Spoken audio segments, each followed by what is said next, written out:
నమస్తే శ్రీమాత్రే నమః శ్రీకృష్ణాయ నమః. యు1 యూనివర్సల్ వన్ ప్రేక్షకులకు స్వాగతం సుస్వాగతము. ఇవాళ రేపు చాలా మందికి తమ భార్యలు ఏమని బాధపడుతున్నారంటే తమ భర్తల యొక్క చేతిలో డబ్బులు నిలబట్టం లేదు, ఎంత వచ్చింది అంత ఖర్చు అయిపోతోంది, అసలు సంపాదన కూడా రావటం లేదు. ఇలాగ చాలామంది పరిపరి విధాలుగా బాధపడుతున్నారు.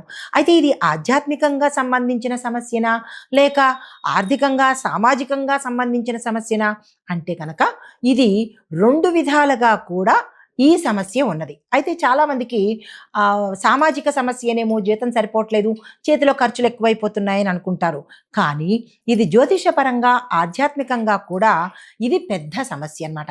మనం అంత దూరం ఆలోచించము, కానీ ఈ సమస్య అనేది చాలా తీవ్రమైనదే. అయితే డబ్బు నిలవకపోవడానికి ముందుగా మనం ఆధ్యాత్మిక కారణం ఏమిటి అనేది చూద్దాము. అంటే శాస్త్రాల పరంగా డబ్బు అంటే మనకి లక్ష్మీ అమ్మవారి యొక్క శక్తి, లక్ష్మీ అమ్మవారి యొక్క పవరు. అయితే ఈ లక్ష్మీ అమ్మవారి యొక్క పవరు మన చేతిలో నిలబడకపోవడానికి గల కారణాలు ఆధ్యాత్మిక పరంగా చాలా ఎక్కువగా ఉంటాయి. ఒకటి, ధర్మం సరిగా నిలబడకపోవడము, అంటే ఆ సదరు వ్యక్తి ధర్మపరాయణతో డబ్బు సంపాదించకపోవడము. రెండవది, ఆ ఇంట్లో శుభ్రత లేకపోవడము. మూడవది, నియమ నిబంధనల ప్రకారము జీవితాన్ని గడపకపోవడము. నాలుగవది, క్రమశిక్షణ రాహిత్యంగా ఆ కుటుంబం ఉండడము. భార్యాభర్తలు కానీ ఆ కుటుంబం కానీ, ఈ 4 పెద్ద తప్పిదాలు. అంటే అన్యాయంగా సంపాదించిన సొమ్ము నిలబడకపోవడం అనేది కరెక్ట్. అది శాస్త్రపరంగా కూడా మనది ఎంత ఉంటుందో అంతనే, అంటే ఎంత కష్టపడితే ఎంత న్యాయ మార్గంలో సంపాదించింది ఎక్కడికి పోదు. రెండవది, ఈ శుభ్రత, భర్త ఎంత సంపాదించుకున్నా ఇంట్లో శుభ్రత లేకపోతే కనుక లక్ష్మీ అమ్మవారు నిలవదు. తరువాత కట్టుదిట్టాలు నియమ నిబంధనలు లేని సంసారం కానీ లేని కుటుంబం కానీ ఉంటే కనుక ఆ కుటుంబంలో ధనము అనేది నిలబడదు. అయితే మరి డబ్బు వస్తూ ఉంటుంది వెళుతూ ఉంటుంది కదా, రావడం తర్వాత పోవడం అనేది చాలామందికి బాధాకరమైన విషయము. అయితే ఈ లక్ష్మీ అమ్మవారు ప్రవాహంగా వెళ్ళిపోతోంది, స్థిరంగా ఉండటం లేదు అనే బాధకి ఇది శాపం కాకపోవడంతో పాటు, ఇదేమీ శాపం కాదు, ఇది మనంతట మనము చేసుకున్న పరిస్థితులే తప్ప ఇది శాపం అనేది కాదు, దరిద్రం అనేది శాపం కాదు. అయితే ప్రధానంగా గ్రహాల కారణాలు, ఇది మన నియమ నిబంధనల ప్రకారం చెప్పుకుంటే. మరి గ్రహాల పరంగా చెప్పుకున్నట్టయితే కనుక శుక్రగ్రహము బలహీనంగా ఉంటే, శుక్రుడు ధనకారకుడు, గురుడు కూడా ధనకారకుడు. అయితే ఇక్కడ శుక్రగ్రహం కనుక బలంగా లేకపోతే ఆ శుక్రుడు ఇచ్చేది ధనము, సౌఖ్యము, విలాసము, లగ్జరీ లైఫ్ ఇస్తాడు. ధనం ఉంటేనే కదా లగ్జరీ లైఫ్ ఉండేది. అయితే ఎందుకు బలహీనంగా ఉంటుంది అంటే దానికి కారణాలు మన జ్యోతిష శాస్త్రంలో వివరించారు. ఒకటి, అవసరం లేని ఖర్చులు ఊరికనే పెట్టేస్తే కనుక ఆ ఇంట్లో ధనము నిలబడదు. తర్వాత స్నేహితుల కోసము, విలాసాల కోసము వేరే రకంగా, అంటే ఎక్కువ డబ్బులు వస్తున్నాయి కదా అని ఇష్టానుసారంగా ఖర్చులు పెడితే ధనము మీద గౌరవము మర్యాద లేకపోతే కనుక ఆ వ్యక్తి దగ్గర ఆ ఇంట్లో ధనము నిలబడదు. తర్వాత సేవింగ్స్, అంటే పొదుపు కనుక లేని ఇంట్లో, విచ్చలవిడితనం ఉన్న ఇంట్లో ధనము నిలబడదు. అయితే మరి ఇవి మామూలు కారణాలు, సామాజిక పరమైన కారణాలు. ఇంకా మళ్ళీ ఆధ్యాత్మిక కారణాలు చూసినట్టయితే కనుక కుబేర శక్తి బ్యాలెన్స్డ్గా లేకపోవడము, అంటే అసంతులనంగా ఉండడము. కుబేర శక్తి ఏమిటి అంటే కనుక కుబేరుడు ధనాన్ని నిలిపబెట్టే దేవుడు అనమాట. లక్ష్మీ అమ్మవారు ధనాన్ని ఇచ్చేదైతే కుబేరుడు దాన్ని కూడబెట్టేవాడు. అయితే మరి కుబేరుడు కూడబెట్టాలి, డబ్బు వస్తోంది, ఇందాక మన సమస్య ఏంటి, ధనము వస్తోంది కానీ నిలవడం లేదు అంటే కనుక కుబేరుడు యొక్క శక్తి తగ్గింది అనేది మనం గుర్తుపెట్టుకోవాలి. అయితే మరి ధనస్థానము అపవిత్రంగా ఉండడం మూలంగా, అంటే ఎక్కడైతే మీరు ధనాన్ని నిలిచిపెడుతున్నారో, అంటే దాచుతున్నారో ఆ ప్రాంతము అపరిశుభ్రంగా ఉండేటట్టుగా ఉంటే కనుక అక్కడ కూడా కుబేరుడు తన శక్తిని కోల్పోతాడనమాట. అంటే నిలవపెట్టేదాన్ని, స్థిరంగా ఉంచేదాన్ని బయటికి ప్రవాహంలాగా పంపించే అవకాశం ఉంటుంది. తర్వాత దక్షిణ పడమర ఈ 2 స్థానాలు అపరిశుభ్రంగాను, శుచి శుభ్రత లేకుండాను, అక్కడ ఉండకూడని వస్తువులు ఉండడం మూలంగా కూడా కుబేరుడు అక్కడ నిలబడడు. తర్వాత ఖర్చు చేసే ముందు ప్రార్థన చెయ్యకపోవడము, డబ్బులు ఇచ్చేటప్పుడు పొగరుగాను లావిష్గాను ఇవ్వడము చేస్తే కనుక, అంటే ధనము మీద గౌరవం లేకుండా ఇస్తే కనుక ఆ ధనము నిలవదు. ఎలా అంటే చాలామంది ఏం చేస్తుంటారంటే స్వైప్ చేసేదే ఇప్పుడు వచ్చినప్పటికీ కూడా ఎక్కువ మొత్తంలో క్యాష్ ఇచ్చేటప్పుడు కానీ, క్యాష్ లెక్క పెట్టేటప్పుడు కానీ చాలామంది ఎంగిలి చేసి లెక్క పెడుతూ ఉంటారు. అది మహాదోషమైన ప్రక్రియ అనమాట. దాన్ని చెయ్యకూడదు. అంటే మనము కుబేరుణ్ణి, లక్ష్మీ అమ్మవారిని అపరిశుభ్రం చేస్తున్నారు. అపరిశుభ్రంగా ఉన్న చోట ధనము నిలబడదు కదా. తర్వాత ఇచ్చేటప్పుడు ఇలా ఇస్తారు, అంటే ఎడం చేత్తో కానీ కుడి చేత్తో కానీ ఈ రెండిటి మీద మధ్యలో నోటుని పెట్టి ఇస్తారు. ఇది పొగరుకు సూచన, అహంకారానికి సూచన. కాబట్టి ధనము ఇచ్చేటప్పుడు ఇలాగ పట్టుకొని ఇవ్వాలి. ఈ విషయంలో కూడా అంటే ఇది సామాజిక పరంగా నిర్లక్ష్యానికి ప్రతీక కాబట్టి అలా ఇచ్చే వ్యక్తి దగ్గర ధనము నిలబడదు. తర్వాత మూడొకది ఏంటంటే కనుక శని భగవానుడి యొక్క ప్రభావం వల్ల కూడా మనకి ధనము నిలబడే అవకాశం ఉండదు.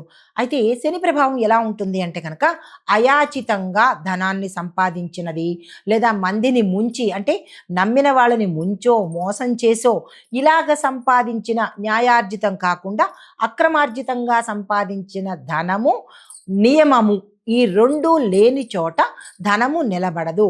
ఎందుకు అంటే కనుక ఒక నియమ పద్ధతిలో ఉన్న చోటైతే శని భగవానుడి యొక్క ఇంపాక్ట్ ఎక్కువ ఉంటుంది. ఆయన కర్మ ప్రదాత కాబట్టి చెడుని ఇది చేస్తాడు, అంటే సహించడు. కాబట్టి అక్రమంగా వచ్చిన ధన సంపాదన నిలబడదు.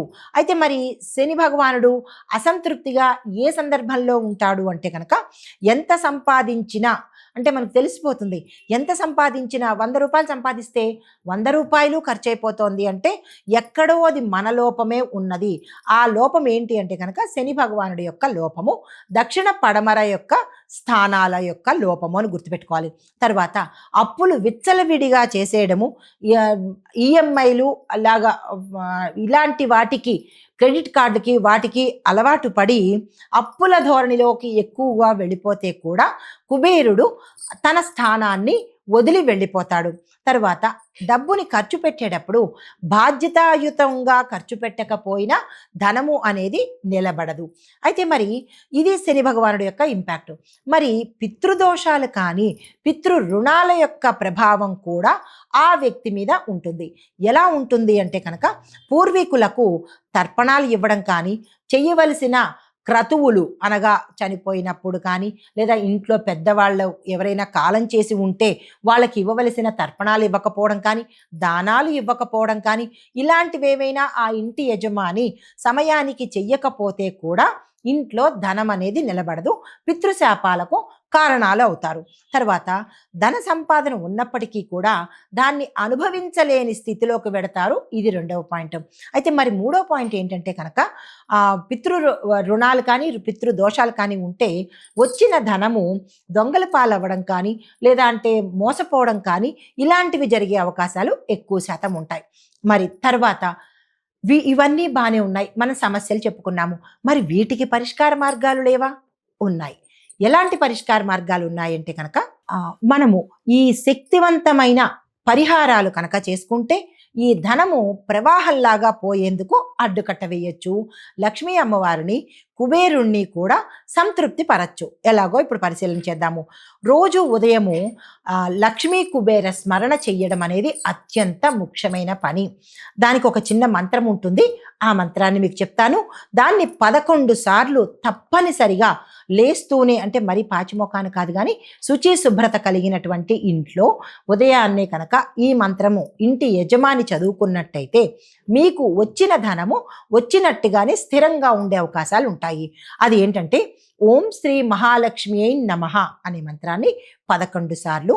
తర్వాత మరి కుబేరుణ్ణి వచ్చిన ధనాన్ని స్థిరపెట్టాలి కదా, దానికి ఏంటంటే కుబేరుడు కోసము ఓం యక్షాయ కుబేరాయ వైశ్రవణాయ ధనధాన్యాధిపతయే నమః తప్పులు లేకుండా స్వచ్ఛంగా నిదానంగా చక్కగా 3 సార్లు చదువుకుంటే కనుక లక్ష్మీ అమ్మవారి కృప వల్ల ధనము వస్తుంది, కుబేరుడు యొక్క కృప వల్ల స్థిరంగా ఉండేందుకు అవకాశాలు ఉంటాయి. అయితే ఇది ధన ప్రవాహాన్ని నిలిపేస్తుంది, అంటే ధనాన్ని వెళ్ళిపోకుండా అడ్డుకట్ట వేస్తుంది. మరైతే రెండవ పరిహారం ఏంటంటే కనుక శుక్రవారము లక్ష్మీ దీపాన్ని తప్పనిసరిగా ఇంటి యజమాని పెట్టుకోవాలి. అది ఎలా అంటే నెయ్యితో కానీ నువ్వుల నూనెతో కానీ నువ్వుల నూనెలోను ఆవు నెయ్యిలోను శ్రీ మహాలక్ష్మి అమ్మవారు నివసిస్తుందన్నమాట. అయితే మరి ఈ తెల్లని ఒత్తి వేసి ఇంకా ఏది అక్కర్లేదు, తెల్లని ఒత్తి వేసి ఇంకా రంగురంగులు ఏమి వాడాల్సిన పని లేదు. తెల్లని ఒత్తితోనూ 11 శుక్రవారాలు చక్కగా దీపం పెట్టుకున్నట్టయితే కనుక ఆ లక్ష్మీ అమ్మవారి దీపం పెట్టుకున్న తరువాత శ్రీ సూక్తము లేదా లక్ష్మీ అష్టోత్తరాన్ని పఠించినట్టయితే కనుక లక్ష్మీ ప్రవాహము ఆగిపోయి అంటే ధనము పోవడం ఆగిపోయి స్థిరంగా నిలబడే అవకాశం ఉంటుంది. తర్వాత మూడవది ఏంటంటే భర్త చేత ఖర్చు చేసేటప్పుడు ఒక చిన్న నియమం పెట్టాలి భార్య. ఏంటి ఆ నియమం అంటే కనుక పెద్ద పెద్ద ఖర్చులు వచ్చినప్పుడు మనకి అన్ఎక్స్పెక్టెడ్గా కొన్ని ఖర్చులు వస్తుంటాయి, సహజమే కదా. అయితే ఈ ఖర్చులు వచ్చినప్పుడు లక్ష్మీదేవి ధర్మ మార్గంలో ఖర్చు అయ్యేలాగా కాపాడు అని ఒక్కసారి ఆ తల్లికి మనసులో ఏమని తలుచుకుని ఆ ఖర్చుని కనుక పెట్టినట్టయితే తిరిగి ఆ ఖర్చు మళ్ళా మనకి వచ్చి చేరేలాగా అవకాశం ఉంటుందన్నమాట. అయితే ఇది ఖర్చు నియంత్రణకు అద్భుతంగా పనిచేసే చిన్న అఫర్మేషన్ అనమాట. ఇంకా నాలుగవది శనివారం రోజు అత్యంత ప్రభావవంతమైనటువంటి దానాన్ని కనుక ఇచ్చుకున్నట్టయితే మనకి అనవసరమైన ఖర్చులు లేకుండా ఉంటుంది. ఆ దానం ఏంటంటే నల్ల నువ్వులు, ఇనప వస్తువు, ఏదైనా ఒక ఇనప వస్తువు మీ స్తోమతకు తగ్గట్టుగా. తర్వాత పేదవారికి ఒకరికైనా ఇద్దరికైనా అన్నదానాన్ని చేసుకున్నట్టయితే కనుక మనకి పోయే ధనము నిలిచిపోయే అవకాశం ఉంటుంది. తర్వాత ఈ ప్రక్రియ పరిగెత్తి వెళ్ళిపోయే ధనాన్ని నిలిచి కూర్చోపెట్టేందుకు ఉపయోగపడుతుంది. తర్వాత ఇంట్లో ధనస్థానము అంటే మనం ఎక్కడైతే ధనాన్ని పెడుతున్నామో అంటే గల్లా పెట్టనుకోండి, లేదా అంటే అది వ్యాపార స్థానం, ఎలా ఇల్లైనా సరే మీరు డబ్బుల్ని ఎక్కడైతే దాచిపెడుతున్నారో బీరువా కానీ, లేదంటే గల్లా పెట్టి కానీ, లేదంటే లాకర్ కానీ, ఏదైనా సరే వాస్తుపరంగా పెట్టుకున్నట్టయితే ధనము అలాగే నిలబడే అవకాశం కనబడుతుంది. అది ఏంటంటే ఉత్తరం కానీ లేదా ఉత్తర ఈశాన్యం వైపు చూస్తున్నట్టుగా పెట్టాలి. మళ్ళీ అటు పెడితే దక్షిణం చూస్తుంది, అలా పెట్టకూడదు. ఉత్తరాన్ని ఉత్తర ఈశాన్యాన్ని మీ గల్లా పెట్టి చూసేటట్టుగా పెట్టుకోండి. తర్వాత చెత్త అయిపోయినవి పాడైపోయిన వస్తువులు ఆ పెట్టిలో అస్సలు పెట్టకండి. ఎప్పటికప్పుడు కొత్తగా ధనం మాత్రమే తప్ప ఇటువంటి ఇతరత్ర ఏవి ఉండకుండా ఉండేలా చూసుకోండి. అక్కడ ఒక చిన్న లక్ష్మీ అమ్మవారి ఫోటో కానీ లేదా లక్ష్మీ కుబేరుల ఇద్దరి ఫోటో కనుక పెట్టుకున్నట్టయితే ధనము స్థిరంగా ఉండేందుకు అవకాశం ఉంటుంది. ఇంకా ఐదవది పితృరుణ నివారణ. ఇది తప్పనిసరిగా చేయించుకోవాలి. మిగతా అన్నీ ఒక ఎత్తు అయితే ఇది తప్పనిసరిగా మీ జాతకంలో ఉందా లేదా అనేది చెక్ చేసుకుని దీన్ని కనుక పరిహారం చేసినట్టయితే మిగతావన్నీ చేసిన ఫలితం కూడా వచ్చేస్తుంది. ఎలా అంటే అమావాస్య రోజు, మనకి ప్రతి నెల వచ్చే అమావాస్య రోజు నువ్వులు నీరుతో ఇంటి యజమాని తర్పణాన్ని మీ యొక్క పితృదేవతల్ని తలుచుకొని తర్పణాలు ఇస్తూ నువ్వులను వదిలేసినట్టయితే కనుక ధనము నిలబడే అవకాశం కనబడుతుంది. అయితే ఇది ఏడాదికి ఒక్కసారి అన్నదానం చేసుకున్నట్టయితే కనుక పితృదేవతల మహాలయ పక్షాలు వచ్చినప్పుడు పితృదేవతలకి తర్పణాలు ఇచ్చుకోవడము, ప్రతి అమావాస్య రోజు నువ్వులతో ఈ తర్పణం ఇచ్చుకున్నట్టయితే కనుక ఎటువంటి ఇబ్బందులు లేకుండా మీకు వచ్చిన ధనము అలాగే స్థిరంగా ఉంటుందన్నమాట. అయితే స్త్రీలకు ప్రత్యేకంగా ఇవన్నీ పురుషులు చేసే పని.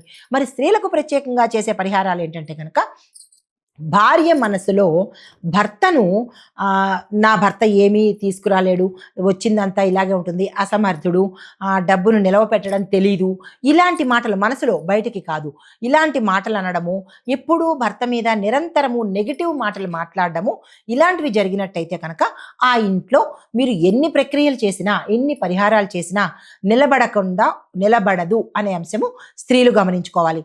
అయితే ఇవి దేనివల్ల అంటే లక్ష్మి యొక్క శక్తిని, అమ్మవారి శక్తిని తగ్గించేస్తూ ఉంటాయి. కాబట్టి అందులో స్త్రీలు సాక్షాత్తు లక్ష్మీ అమ్మవారి స్వరూపాలు కాబట్టి మీ నోటితో మీరు మనసులో కానీ మీ నోటితో కానీ ఇటువంటి ప్రయత్నాలు చేయకండి.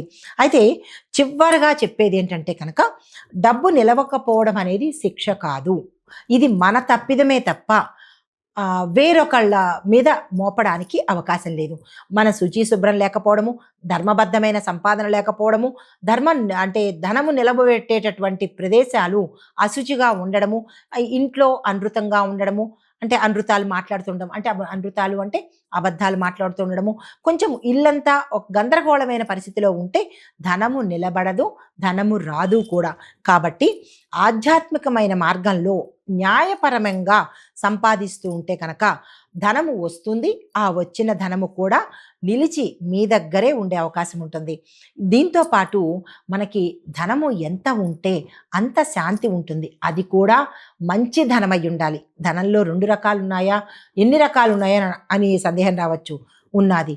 అక్రమార్జితము, సక్రమార్జితము. కాబట్టి సాధ్యమైనంత వరకు సక్రమార్జితంగానే ఉండేలాగా చూసుకోవడము, వచ్చిన ధనంలో కొంత శాతము దాన ధర్మాలు చేసుకుంటే ఆ లక్ష్మి కుబేరులు ఇద్దరూ మీ ఇంట్లో స్థిర నివాసంగా ఉండిపోతారు. నమస్తే.